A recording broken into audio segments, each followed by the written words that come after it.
វិបត្តិសេដ្ឋកិច្ចអ៊ីរ៉ង់បង្កឲ្យមានការតវ៉ាបង្ហូរឈាមនៅផ្សារ Grand Bazaar คล้ายជាចំណុចក្តៅខណៈចំនួនអ្នកស្លាប់កើនឡើងដល់355នាក់ទីក្រុងតេអ៊ីរ៉ង់ប្រទេសអ៊ីរ៉ង់ថ្ងៃទី6ទី7មករា2026ស្ថានភាពនៅក្នុងប្រទេសអ៊ីរ៉ង់បានឈានដល់ដំណាក់កាលផ្ទុះអាវុធយ៉ាងខ្លាំងបន្ទាប់ពីការតវ៉ាប្រឆាំងនឹងវិបត្តិសេដ្ឋកិច្ចបានរីករាលដាលទូទាំងប្រទេសផ្សារ Grand Bazaar ដែលជាបេះដូងសេដ្ឋកិច្ចនិងនយោបាយដ៏សំខាន់ក្នុងទីក្រុងតេអ៊ីរ៉ង់បានក្លាយជាសមរភូមិរវាងក្រុមអ្នកតវ៉ានិងកងកម្លាំងសន្តិសុខ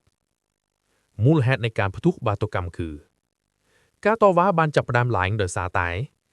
ការធ្លាក់ថ្លៃនៃរូបិយប័ណ្ណប្រាក់រីយ៉ាលរបស់អ៊ីរ៉ង់បានធ្លាក់ចុះដល់កម្រិតទាបបំផុតជាប្រវត្តិសាស្ត្រគឺ 1.4 លានរីយ៉ាលក្នុង$1អាមេរិកចំណែកអតិផរណាម្ហូបអាហារនិងតម្លៃទំនិញចាំបាច់ដូចជាប្រេងឆា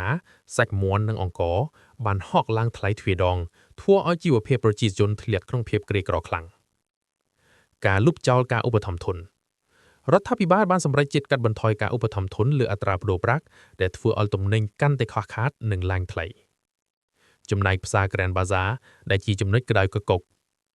អាជីវករនិងឯជំនួយនៅក្នុងផ្សារ Grand Bazaar បានចាប់ផ្ដើមធ្វើកោតកម្មបិទទ្វារតូបដើម្បីតវ៉ានឹងការអស់សមត្ថភាពរបស់រដ្ឋាភិបាលក្នុងការគ្រប់គ្រងសេដ្ឋកិច្ចកងកម្លាំងសន្តិសុខបានប្រើប្រាស់គ្រាប់បោកស្មែងនិងកម្លាំងបាយដើម្បីបំបាយក្រុមអ្នកតវ៉ាដែលអង្គុយធ្វើបាតុកម្មនៅតាមច្រកផ្លូវនៃផ្សារបុរាណមួយនេះយោងតាមរបាយការណ៍ពីភ្នាក់ងារព័ត៌មានសិទ្ធិមនុស្ស HRNA និងប្រភពអន្តរជាតិ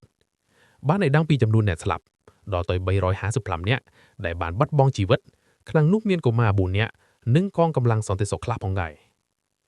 មានមនុស្សជាង1200នាក់ត្រូវបានចាប់ខ្លួនទូទាំង20ខេត្តឲ្យជាប់ឃុំឃាំងជាបណ្ដោះអាសន្ន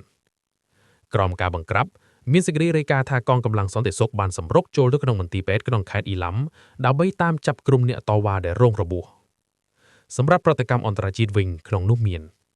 សហរដ្ឋអាមេរិកលោក Donald Trump បានព្រានមានតាមរយៈបណ្ដាញសង្គមថាសហរដ្ឋអាមេរិកអាចនឹងធ្វើអន្តរាគមន៍ប្រសិនបើរដ្ឋាភិបាលអ៊ីរ៉ង់នៅតែបន្តប្រើប្រាស់ហិង្សាបាញ់សម្លាប់អ្នកតវ៉ាដោយអយុត្តិធម៌ចំណែកអង្គការសហប្រជាជាតិ UN លោក Antonio Guterres បានអំពាវនាវឲ្យរដ្ឋាភិបាលអ៊ីរ៉ង់គោរពសិទ្ធិសេរីភាពក្នុងការបញ្ចេញមតិនិងបញ្ឈប់ការបង្ហូរឈាមបន្ថែមទៀត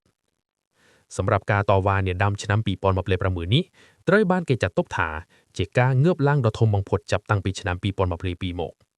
ពីការទាមទារបញ្ហាសេដ្ឋកិច្ចពេលនេះក្រុមបាតុករបានចាប់ផ្ដើមស្រែកទាមទារឲ្យមានការផ្លាស់ប្តូររបបដឹកនាំនយោបាយផងដែរ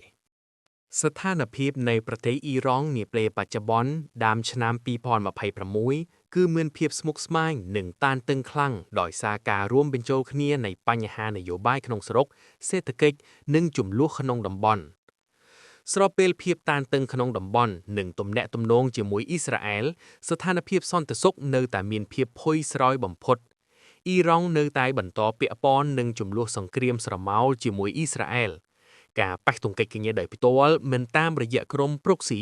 ដូចជា Hezbollah នៅលីបង់និង Houthi នៅយេម៉ែនបានធ្វើឲ្យតំបន់មជ្ឈិមបូព៌ាទាំងមូលស្ថិតក្នុងភាពប្រុងប្រយ័ត្នខ្ពស់ចំណែកស្ថានភាពនយោបាយក្នុងស្រុកក្រោយការផ្លាស់ប្តូរថ្នាក់ដឹកនាំក្នុងរយៈពេលប៉ុន្មានឆ្នាំចុងក្រោយនេះរដ្ឋាភិបាលអ៊ីរ៉ង់នៅតែបន្តប្រកាន់ខ្ជាប់នូវគោលនយោបាយអភិរក្សនិយមតឹងរឹងទោះជាយ៉ាងណាក៏ដោយក៏នៅតែមានចរន្តមិនពេញចិត្តពីសំណាក់ប្រជាជនជាពិសេសស្រទាប់យុវជនពាក់ព័ន្ធនឹងសេរីភាពបុគ្គលការរដ្ឋបတ်លើការស្លៀកពាក់និងសិទ្ធិសេរីភាពការបង្ក្រាបការតាមដាននិងការដាក់ទណ្ឌកម្មលើអ្នកដែលរិះគន់រដ្ឋាភិបាលចំណែកវិបត្តិសេដ្ឋកិច្ចអ៊ីរ៉ង់កំពុងជួបការលំបាកយ៉ាងខ្លាំងដោយសារ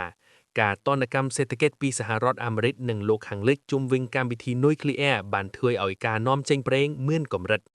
អតិផរណាខ្ពស់នៃតម្លៃទំនិញនិងម្ហូបអាហារឡើងថ្លៃយ៉ាងគំហុកដែលធ្វើឲ្យជីវភាពប្រជាជនទូទៅធ្លាក់ចុះតម្លៃរូបិយបញ្ញត្តិប្រាក់រីអែលរបស់អ៊ីរ៉ង់បានធ្លាក់ថ្លៃយ៉ាងខ្លាំងធៀបនឹងប្រាក់ដុល្លារចំពោះកម្មវិធីនុយក្លេអ៊ែរវិញអ៊ីរ៉ង់បន្តកិច្ចចរចាលើកិច្ចព្រមព្រៀងនុយក្លេអ៊ែរ JCPOA ហាក់ដូចជាមិនទាន់មានវឌ្ឍនភាពណាគួរឲ្យកត់សម្គាល់នោះទេកាលនេះធ្វើឲ្យសហគមន៍អន្តរជាតិមានការព្រួយបារម្ភថាអ៊ីរ៉ង់អាចនឹងបង្កើនការចម្រាញ់អ៊ូរ៉ានីយ៉ូមដល់កម្រិតដែលអាចផលិតអាវុធនុយក្លេអ៊ែរបាន ព័ត៌មាននៃប្រទេសអ៊ីរ៉ង់ជារឿយៗត្រូវបានរដ្ឋបិទតាមរយៈការគ្រប់គ្រងអ៊ីនធឺណិតពីសំណាក់រដ្ឋាភិបាលដូច្នេះព័ត៌មានលម្អិតខ្លះអាចនឹងពិបាកក្នុងការផ្ទៀងផ្ទាត់ឲ្យបានច្បាស់លាស់100%។